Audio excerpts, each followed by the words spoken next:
Good day, everyone. How are you? So, by the way, I'm Richelyn Santiago, and I will be discussing about natural law as a universal formula. So, what is natural law? Natural law is the idea that there are universal moral rules that all people should follow, not because the government said so, but because they come from human nature and God's design. It teaches us that we know what is right or wrong through reason and conscience. For example, even without reading any law book, we know stealing, killing, or lying is wrong. Why? Because our conscience tells us it is. That's natural law working within us. Next is the universal formula of natural law. Keep the moral order. Observe right order in your actions. Do good and avoid evil. These phrases summarize the essence of natural law. Humans must act in ways that uphold moral order and lead toward goodness. It means that in everything we do, whether big or small, we must choose what is morally right and avoid what harms others or ourselves. For example, if you find a lost wallet, natural law tells you that good action is to return it, not keep it. Your reason and conscience naturally push you to do what's right. Next is the purpose of natural law, the last end. Saint Thomas Aquinas said, "Our last end, or ultimate goal, is perfect happiness, or beatitude, and that can only be found in God." So, every good action we do should lead us closer to God and help us live a life of goodness. For example, when you help a neighbor rebuild their home after a typhoon, you're not just doing a kind act. You're following natural law because you are directing your actions toward goodness, compassion, and love for others, values that lead to God. Next is violating natural law. Anything that goes against life, truth, or moral order violates natural law. For instance, suicide and murder destroy life, something sacred and given by God. So they go against natural law's goal of preserving life. For example, when someone commits murder out of revenge, it breaks the moral order because it destroys another person's chance to live and fulfill their purpose, instead choosing forgiveness. As many Filipinos do, inspired by faith, keeps the moral order and leads to peace.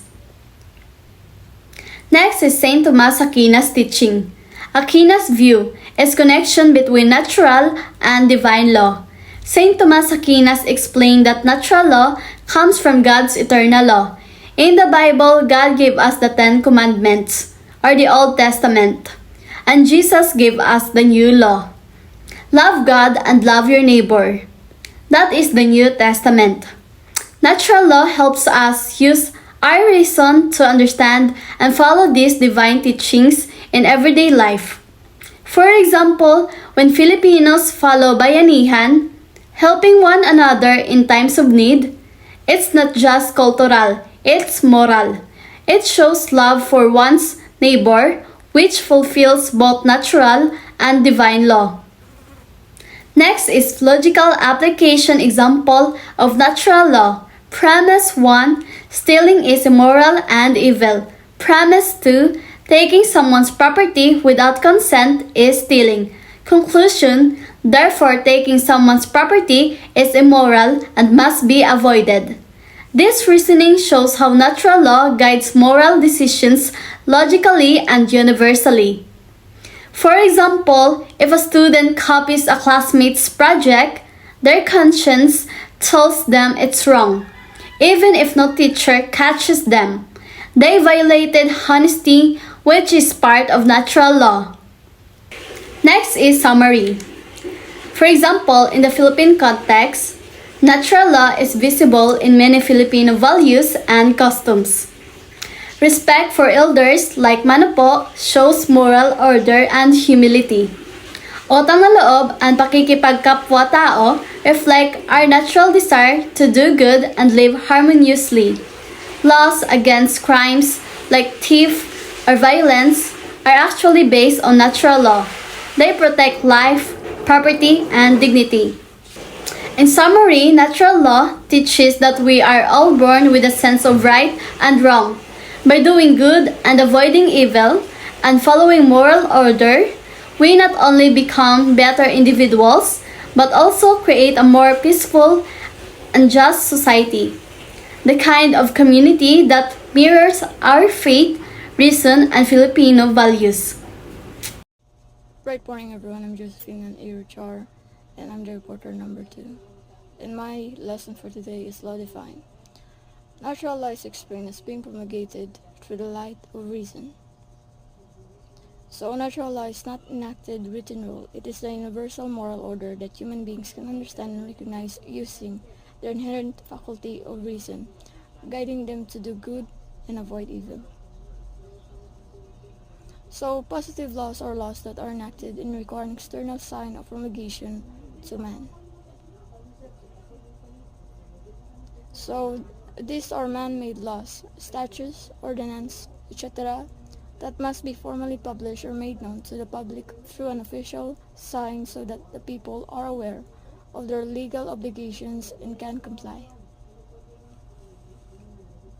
St. Thomas' definition of law, an ordinance of reason which is for the common good, and has been promulgated by one having charge of the community. This defines a valid law as a reasonable command that aims for the benefit of the entire community, issued by the proper legitimate authority and made public. 4 requisites for a valid law. Number 1. Ordinance. Order, command of reason. The law must be a reasonable rule, not based merely on the arbitrary will or emotion of the lawmaker. Number 2. For the common good. The law's purpose must be to benefit the entire community, not just a specific person or group. Number 3. Promulgation must be made known, published. The law must be published and communicated so that all citizens can know what they are required to obey. Number 4. By one who has charge of the community. The law must be enacted by the legitimate authority with the power and duty to govern the people. What is not a law? A law that favors one to the prejudice of another or does not equally protect. A law that is not promulgated or published made known to all. A law that is enacted by authorized persons. A law must be a product of reason, not purely of emotion, and must serve the common good. Lawmakers' primary task is to take care for and protect their people by legislating laws for the common good. Law must be made known to all people to ensure correct understanding and compliance. Activity of laws in the Philippines. Laws take effect after 15 days following the completion of publication in the official gazette or a newspaper of general circulation, unless otherwise provided. Kant and Wright theories. Immanuel Kant believed that morality does not come from God or religion, but from human reason. Unlike Thomas Aquinas, who linked morality to divine creation, Kant argued that religion and morality should be separate, and that people must use rational thinking to determine what is right. He believed moral action should be based on duty, not emotion or reward. Kant emphasized the use of reason to guide ethical decisions. True morality for Kant is acting according to universal moral principles. So, Immanuel Kant believed na morality does not come from God or religion. Nang para sa iya, people can know what is right or wrong gamit ang ilang kaugalingon nga panghunahuna. Hindi parehas kay Thomas Aquinas nga siling morality halin sa God. Si Kant Gusto nga i-separate ang relation at ang morality. For him, dapat maghimo kita sang insakto not because gusto ka sang reward, but because amo ina ang sakto nga himo. Bright afternoon, everyone. I am Sunday Pagasita, and I will report about Kant's deontological ethics. Kant ethics is called deontological ethics, a term that comes from the Greek word deon, meaning duty. This theory focuses on moral duty, obligation, and rights rather than the result of or consequences of an action. For Kant, what makes an action right is not what it leads to, but the fact that it was done because it is one's duty. Morality is rooted in doing what is right for its own sake, not for personal gain or expected outcomes. Moral action comes from duty. According to Kant, a person acts morally only when they act from sense of duty. The moral value of an action depends on the intention behind it, not on its success or failure.